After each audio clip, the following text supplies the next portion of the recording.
एक बार फिर खुशामदीद आपको जरगे में। नाज़रीन, तरीक़ा इलाज कोई भी गलत नहीं है, बुरा नहीं है। बीमारियों का इलाज कई तरीक़ों से हो सकता है, लेकिन शर्त ये है कि जो डॉक्टर हो वो अपने फ़न का हकीकी मानों में माहिर हो। तो इस सेगमेंट में हमारे साथ मौजूद हैं डॉक्टर ग़ुलाम साबिर साहब, और डॉक्टर ग़ुलाम साबिर साहब 30 साल से इटली में प्रैक्टिस कर रहे हैं और यूरोप के मायनाज डॉक्टरों में समझे जाते हैं। उन्होंने होम्योपैथी में पोस्ट ग्रेजुएशन किया था इंग्लैंड से, और कैंसर पे उनका थीसिस था। फिर जो उनकी स्पेशलिटी है उसको कहते हैं फेटोथेरेपी, और डॉक्टर साहब की बनाई हुई अद्वियात वो यूरोप में इस वक्त सैकड़ों की तादाद में वो रजिस्टर्ड हैं। ये इटली वालों की बदकिस्मती और पाकिस्तानियों की खुशकिस्मती थी कि डॉक्टर साहब और उनकी अहलिया पाकिस्तान में थे कि कोरोना की वबा ने पाकिस्तान को घेरे में ले लिया। डॉक्टर साहब अल्हम्दुलिल्लाह अभी तक 750 के करीब कोरोना के पेशेंट को अपने तरीके से ट्रीट कर चुके हैं। तो इस सेगमेंट में हम उनसे जानेंगे कि होम्योपैथिक में क्या इसका इलाज है या नहीं है, और अगर है तो मरीज़ों को क्या कुछ करना चाहिए। बहुत शुक्रिया डॉक्टर ग़ुलाम साबिर साहब एक मरतबा फिर हमें वक्त देने के लिए। और सबसे पहले तो ये जानना चाहूँगा कि अभी तक कितने पेशेंट को आप ट्रीट कर चुके हैं? देखिए, जो मैं ज़ाती तौर पे देख रहा हूँ अपने टेलीफोन पे, वैसे जो आए हैं तो 780 तो देख चुका हूँ। क्लिनिक पे बेशुमार है, दूसरी मेरी टीम देख रही है। मेरे छोटे भाई डॉक्टर हैं, डॉक्टर अज़हर साहब, वो अलहदा देख रहे हैं कि कुछ लोग पसंद नहीं करते बताना, तो उनको इलाज इस तरह भी कर रहे हैं। अल्हम्दुलिल्लाह सारे अल्लाह की रहमत से बेहतर हैं। अच्छा, शुक्र अल्हम्दुलिल्लाह। ये बताइए कि सिम्टम्स जो बात की जाती है, किसी बंदे को कब टेस्ट की तरफ जाना चाहिए और कब उसको ये मान लेना चाहिए कि हाँ मुझे कोरोना हो गया है? अलामात बेसिक क्या हैं? इसकी अलामात मुख्तलिफ हैं। अब कई बंदे को कोई अलामत नहीं होती उसकी, और उनका पॉजिटिव आ जाता है। घर में किसी को होता है तो उसको अलामत नहीं होती। अक्सर जो है बुखार, सर्दी लगना, गले का ख़राब होना, मुंह का जायका ख़राब हो जाना। अब ये देखें, हर चीज़ में ये अलामात, हर बुखार में ये अलामात आ जाएंगी, डेंगू में भी आ जाएंगी, टाइफाइड में भी आ जाएंगी। लेकिन इसको एक मुस्तनद डॉक्टर जो अंडरस्टैंड करता है वो उसको बड़ी जल्दी इसको देख लेगा। उसमें टेस्ट भी कर सकते हैं। उसके बाद अगर आपको खांसी है तो एक्सरे से भी आप अंदाज़ा कर सकते हैं उसको। लेकिन एक बात जो मैं गुजारिश करना चाह रहा हूँ, जो बहुत इम्पोर्टेंट है, जो मेरे जहन में आ गई, अक्सर लोग पहली सिम्टम पे एंटीबॉडीज़ का टेस्ट करवा के आ जाते हैं और ख़ुश हो जाते हैं कि नेगेटिव है, और वो एक्चुअली होते पॉजिटिव हैं। और एंटीबॉडीज़ की साइंस डिफरेंट है। उसका ये है कि जब आपको कोरोना हो गया, अलामात भी वाज़ेह हो गई, आपने टेस्ट करना है तो पीसीआर करें। पीसीआर जब पॉजिटिव आता है तो फिर कोरोना है। जब पीसीआर आपका नेगेटिव हो जाए, उसके 28 और 30 दिन के बाद आप एंटीबॉडीज़ करें। एंटीबॉडीज़ तो आपके अंदर क़ुव्वत मुदाफ़त पैदा होगी ना, तो वो कैसे पैदा हो जाएगी पहले? अब लोग क्या करते हैं, एंटीबॉडीज़ का टेस्ट करवा के पहले आ जाते हैं और वो कहते हैं जी हमारा तो नेगेटिव है, ये बुखार क्यों चढ़ रहा है, ये फेफड़े क्यों ख़राब हो रहे हैं, तो मिस गाइड हो रहे हैं। एंटीबॉडीज़ जब आप ठीक हो जाएं उसके 28 और 30 दिन में करें, ये बहुत बड़ी गुजारिश है। उसमें 2 किस्म के हैं, IgG है, IgM है। अब इसमें क्रॉनिक है, या तो दोनों कर लें। फिर अगर अपने एंटीबॉडीज़ का करना, उसमें क्रॉनिक वाला तो वो जो है, जो अक्यूट वाला है वो आपको पॉजिटिव आएगा, तो इसका मतलब आपको कोरोना है। ये जो कुछ थ्योरी है कि जी सना मक्की है या कलवंजी है या फ़लाँ चीज़ है, इससे भी इलाज हो सकते हैं, तो उस सिलसिले में आपकी तहकीक क्या है और लोगों को आप क्या सजेस्ट करेंगे? देखें, सना मक्खी, कलवंजी, इससे बिल्कुल इनकार नहीं है, इसकी हिफादियत से इनकार नहीं है। लेकिन हर बंदे की अपनी रेजिस्टेंस है, उसकी अपनी क़ुव्वत मुदाफ़त है। अब देखें, मेरे पास सना मक्खी खा के लोग आए हैं, उन्होंने कोई क्लिप सुना, उनके बाद जो उनकी हालत हुई, रेक्टम का प्रॉब्लम शुरू हो गया। अब जो क्रोन डिजीज़ वाले थे उनकी ब्लीडिंग शुरू हो गई।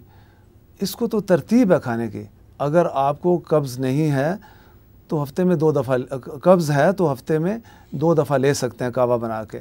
अगर आपको कब्ज़ नहीं है, नॉर्मल आपका स्टूल इस तरह ही पास होता है, तो आप इसको नहीं खा सकते बगैर डॉक्टर के पूछे। यानी मैं आपकी बात से ये नतीजा अखज़ कर सकता हूँ कि ये चीज़ें मुफीद हो सकती हैं, लेकिन सेल्फ मेडिकेशन नहीं करनी चाहिए, खुद नहीं खाने चाहिए। हर बदन की केमिस्ट्री अलग अलग होती है, रेजिस्टेंस अलग अलग होती है, तो उसका जो माहिर है उसके मशवरे से उसको एक तरतीब से इस्तेमाल किया जा सकता है, लेकिन अपने तय उसको लेना ठीक नहीं है।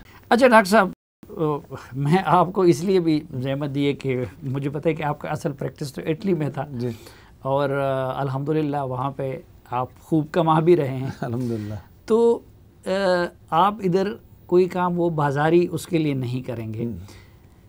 ये बताइए कि ये हेमोपैथिक मेडिसिन में या यूनानी मेडिसिन में, जो जिसको हम तिब्बी यूनानी कहते हैं, उसमें कोई ऐसी अद्वियात हैं कि जो या तो आपको प्रोटेक्ट कर सकें इससे, और या ये कि वो इनका इलाज हो? जी, अब पहली बात आपने की कि इसके साइड इफ़ेक्ट की दो मैं तशरीह कर दूंगा। जैसे आपने कोई एलोपैथिक दवा खाई, को लिवर पे उसने इफ़ेक्ट किया, किडनीज़ पे किया, अब उसमें आर्गन थ्रेट होता है। होम्योपैथिक दवा से आर्गन थ्रेट आपके गुर्दे को, आपके दिल को, आपके फेफड़े को, आपके किसी और अज़ा को नुकसान नहीं। हाँ, ये कर सकता है कि कोई आपका पेट ख़राब हो जाए, जी, सिम्टम्स पैदा करे। लेकिन दूसरी तरफ अगर आप एंटीबायोटिक्स बगैर वजह के ले लें, आप इवन आप पैरास्टामोल ले लें ज़्यादा, तो आपको आपके जो जिस्म के हिस्से हैं, लिवर है, गुर्दा है, जो भी है, उसको थ्रेट होगा, वो लिवर फेलियर हो सकता है, किडनी फेलियर हो सकता है, ये चीज़। तीसरा आपका सवाल जो बीच में ना रह जाए, तिब्बे यूनानी, अब इसमें जो प्रोडक्ट हैं बाज़ ऐसी हैं वो रिएक्ट करती हैं, उसको बड़े इसमें बाज़ दफ़ा वो आप दवाइयाँ बनती हैं, मरकूरियस से बनती है, मर्क से बनती है, पारा से बनती है, वो नहीं इस्तेमाल करनी चाहिए, वो हम लोग नहीं इस्तेमाल करते, वो पौधों से हट के हैं, वो नुकसान करती है किडनीज़ में बहुत ज़्यादा, वो मैं तो उसको प्रेफर ही नहीं करता बिल्कुल, क्योंकि बड़ा डेंजरस है।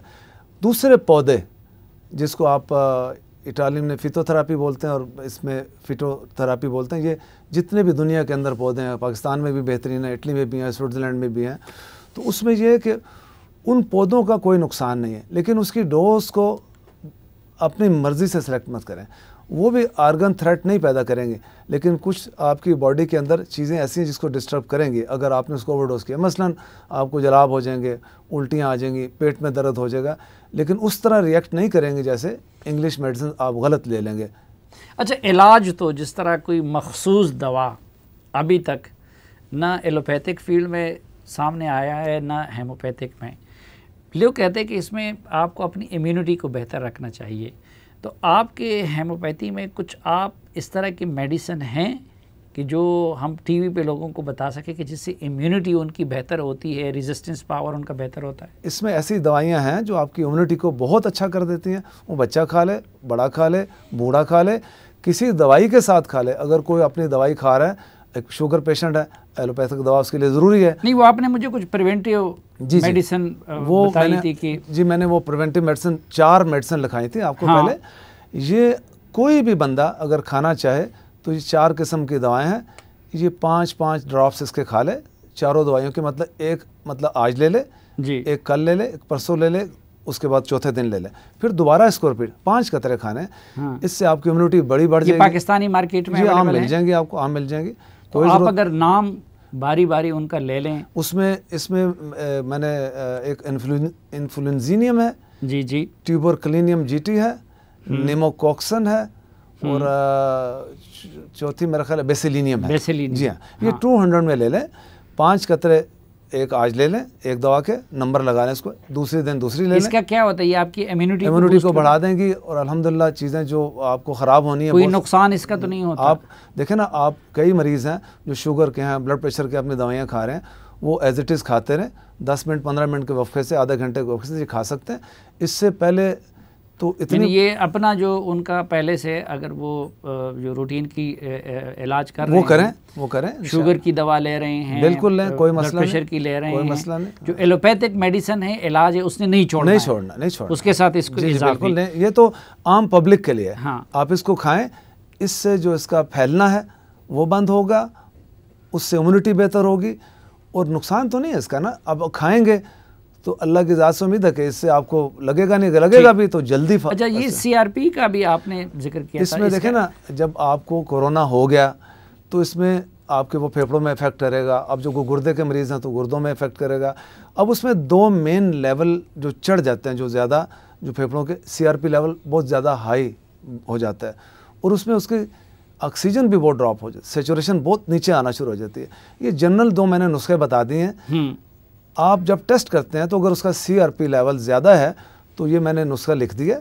ये क्या? फार्मिका रूफा, साथ इसके मेरा ख्याल है इलेक्ट्रोडेक्स, कार्बोवैच और एक चौथी दवा भी इसमें मेरा ख्याल है DNA। जी 30। ये 30 में ले लें, इनको मिक्स कर लें 5 कतरे दिन में 4 से 6 अगर सेचुरेशन उसकी, ये उस सूरत में कि जब अगर ऑक्सीजन ड्रॉप्स, मतलब ये ऊपर CRP लिखा होगा इसके ऊपर, CRP अगर बढ़ गया तो ये CRP के लिए ले लें। इस पे को मैंने लिखा। और इनका भी कोई side effect? No side effect. बंदे को कोई दूसरी बीमारी कोई मसला नहीं, अपनी दवाइयाँ दूसरी एज इट इज़। डॉक्टर अगर डॉक्टर ने उनको एंटीबायोटिक रिकमेंड किया है, कोई किया, वो उसी तरह खाएं। और मुस्तनद डॉक्टर ने अगर आपको लिख दिया कि भाई आपने ये दवाई खानी है, एंटीबायोटिक खानी है, वो जो स्टेरॉयड देते हैं, जो भी देते हैं, वो साथ लें और ये साथ ले लें। कोई इसमें लड़ाई नहीं है। वो जो मरीज़ 20 दिन में ठीक होगा, वो मुझे उम्मीद है अल्लाह की ज़ात से ये 4-5 दिन में बेहतर होगा इंशाल्लाह। अच्छा। उसमें सिर्फ ये है कि वो जो एलोपैथिक या डॉक्टर से रूटीन की जो ट्रीटमेंट उसको सप्लीमेंट करेगा, लेकिन उस पर कोई नेगेटिव कोई नुकसान नहीं, कोई इंट्रैक्शन नहीं, कोई 30 ईयर से हम देख रहे हैं। अब इसमें मैंने एक टाइटल दे दिया था, CRP जब लेवल चढ़ जाए तो ये नुस्खा इस्तेमाल कर लें। 5 से 6 कतरे खाने 1 घूंट पानी में खा लीजिए। और एलोपैथिक को दवा खाते तो 10 मिनट का वक्फा रख लीजिए। और ये आपने SpO2 ये सेचुरेशन लेवल, ब्लड के अंदर ऑक्सीजन, जब ये वायरस होता है तो ऑक्सीजन जो है वो ड्रॉप करना शुरू हो जाती है। अक्सर जब नमूनिया फेफड़े उसको पकड़ लेते हैं ना, तो उसमें अब वो नॉर्मली ऑक्सीजन लगाई जाती है। लेकिन अगर ये आप 7 ड्रॉप्स ले लें 5 कतरे 4 दफ़ा, तो उसकी ऑक्सीजन जो बॉडी में उसकी सिंपल है कि SpO2 मापने के लिए एक आला है, ऑक्सीमीटर होता है, वो ले लें, उस पर लगा लें कि अगर वो 98 है तो ठीक है, अगर 90 से नीचे आ गई है तो आप ये ले लीजिए। इससे वो आपकी ऑक्सीजन। इसमें ये कौन कौन सी मेडिसिन है? इसमें एस्पिडोस्पर्मा है, ठीक, और दूसरी लेकिन नाज़रीन इस वक्त आप अपने टीवी स्क्रीन पे ये दवाइयों के नाम देख सकते हैं जो डॉक्टर साहब जिनका जिक्र कर रहे हैं। ये तो वो हो गया, लेकिन डॉक्टर साहब एक तो ये है कि आप लोग हमें बार बार ये भी कहते कि सेल्फ मेडिकेशन ना करें, बिल्कुल ना करें, ठीक है। और आपने अगर इसके लिए इसको वक़फ़ किया है, अब पिछली मरतबा अभी जब आप हमारे प्रोग्राम में तशरीफ़ लाए थे तो फिर लोगों ने हमारा जो है जीना हराम किया टेलीफोन से। तो अभी अगर कुछ पेशेंट्स की हालत ज़्यादा ख़राब हो, और ज़ाहिरी बात है कि आप ख़ुद भी कहते हैं कि बग़ैर सिम्टम्स के आप किसी को वो नहीं करते, तो आपने मुझे कहा था कि आप इस कौम की खातिर कुछ वक्फ करना चाहते 1 घंटे का। बिल्कुल। तो टेलीफोन पे आपसे मुफ्त मशवरा लिया जा सकता है या बात आप कर सकते हैं इसमें। मैंने तो वो लोग क्या करें, किस वक्त आपको फ़ोन करें, किस नंबर पे करें कि आपको अपने सिम्टम्स बता दें? मैंने व्हाट्सएप नंबर दे दी है, उसमें प्लीज़ अल्लाह आपको जज़ा खैर दे, व्हाट्सएप वॉइस मैसेज कर दें, वॉइस मैसेज मुख्तसर कर दें, जो पेशेंट है जी हाँ मुख्तसर कर दें। उसमें जब हमने कुछ पूछना होगा तो हम फ़ौरन मेरी टीम कॉल करेगी, उनसे सिम्टम लेके उनको दवाइयाँ लिखवा देंगी। आपको हमारे क्लिनिक पे आने की ज़रूरत नहीं है। ठीक, आपको जो हम खिदमत कर सकते हैं, आप अपने इलाके से दवाई ख़रीद सकते हैं। जिसको कोई मुश्किल होगी तो उसका हल भी निकाल लेंगे इंशाल्लाह। लेकिन अब मेरे पास मिसाल के तौर पे अभी वो पेशेंट आए हैं, वो लाहौर के करीब ननकाना, वो ठीक हुआ, फिर वो 10 और ले गए, 10 और ले आए। अब उसका सेचुरेशन लेवल ड्रॉप हो रहा था। वो उसका नुकसान जो होता है कि दूसरों को वो इन्फेक्ट कर देते हैं रास्ते में आते हुए, तो ये भी जुल्म है, ये भी ख्याल करना है। उसमें यह है कि आप हमें व्हाट्सएप पे वॉइस मैसेज कर दें, और 2 घंटे हमने रख दिया कि आप इसमें कॉल कर लें, हमें 2 से 4 बजे के दरमियान मुख्तसर कॉल कर लें। उसमें हम समझते हैं कि आपकी अलामात लेके आपको दवाई रिकमेंड कर दें तो आप वो इस्तेमाल करें। और इसमें मेरी गुजारिश ये है कि ये भी दवाई खा लें। और मैं आपको एक बहुत जो इम्पोर्टेंट चीज़ बताना चाहता हूँ, एलोपैथिक दवा भी साथ खाएं, आपका मसला जल्दी हल हो जाएगा। अगर कोई डॉक्टर रिकमेंड करता है मुस्तनद डॉक्टर एंटीबायोटिक, इसके साथ खाएं, बहुत जल्दी आपको फ़ायदा हो जाएगा। बजाय इसके कि आप 20 दिन बिस्तर पे पड़े, 2-4 दिन में आप ठीक हो जाएंगे। ये दोनों मिलके मैंने अभी जो 800 के 780 मरीज़ देखे, दोनों मिलके जो काम 15 दिन में होना था वो 6 दिन में हमने ले लिया। हाँ, यानी जो एलोपैथिक डॉक्टर ने उनको जो मेडिसिन दी वो होती हैं वो साथ ले, उसके साथ अगर इसको करते हैं तो वो उस रिकवरी की रफ्तार को बढ़ा देंगे, बहुत जल्दी ठीक होता है। अच्छा, और एग्रेसिव ट्रीटमेंट करें, शुरू में इसको पकड़ें। हाँ। इंतज़ार मत करें। अच्छा नाज़रीन, ये आपने डॉक्टर साहब की बात सुनी, अल्लाह इनको जज़ाए खैर दे। एक जो व्हाट्सएप नंबर है उस पर आप डॉक्टर साहब को ऑडियो मैसेज छोड़ सकते हैं बग़ैर फ़ीस के, बग़ैर उनके पास आए। वो डॉक्टर साहब कोशिश करेंगे कि आपको उसके जवाब में दवाई सजेस्ट करें। दूसरा, डॉक्टर साहब ने ये जो आपको लैंड नंबर है, तो डॉक्टर साहब कह रहे हैं कि 2 घंटे उन्होंने इसके लिए वक़फ़ कर दिए हैं। तो इस लैंड लाइन पे फ़ोन करके आप डॉक्टर साहब या उनके माविन से अपने कोरोना के मसले पे या बीमारी की सूरत में उनसे आप मशवरा ले सकते हैं। तो डॉक्टर साहब, ये और भी अर्ज़ कर दूँ, खाली कोरोना नहीं, और भी कोई मसाइल हैं तो इंशाल्लाह हम हाजिर हैं। इन दिनों में हम टेलीफोन का तो जवाब देंगे। हाँ। ये खाली कोरोना, इसके अलावा कोई और उनको मसला है तो हम हाजिर हैं इंशाल्लाह। तो अल्लाह की रज़ा के लिए हमने टाइम दे दिया इंशाल्लाह। ठीक। तो इसमें यह है कि फिर गुजारिश से है, सेल्फ मेडिकेशन नहीं करें। ठीक। और सुनी सुनाई बातों पे इसका नुस्खा उसका नुस्खा मत इस्तेमाल करें। ठीक। और तीसरी बात, ये जहन से निकाल दें कि होम्योपैथिक दवाई इफ़ेक्टिव नहीं है, या अपने हमारे जो पौधे हैं या फिटोथेरेपी इफेक्टिव, मतलब ये इफ़ेक्टिव नहीं है। ये बहुत इफ़ेक्टिव है। जिन लोगों ने खाए अल्लाह की रहमत से उनको फ़ायदा हुआ, और इसको एलोपैथिक दवा के साथ भी इस्तेमाल। बहुत शुक्रिया डॉक्टर साहब, अल्लाह आपको जज़ाए खैर दें। नाज़रीन, इस दुआ के साथ कि आप जहाँ भी रहें खुश रहें, आज के जरिए से इजाज़त चाहता हूँ। अल्लाह हाफ़िज़।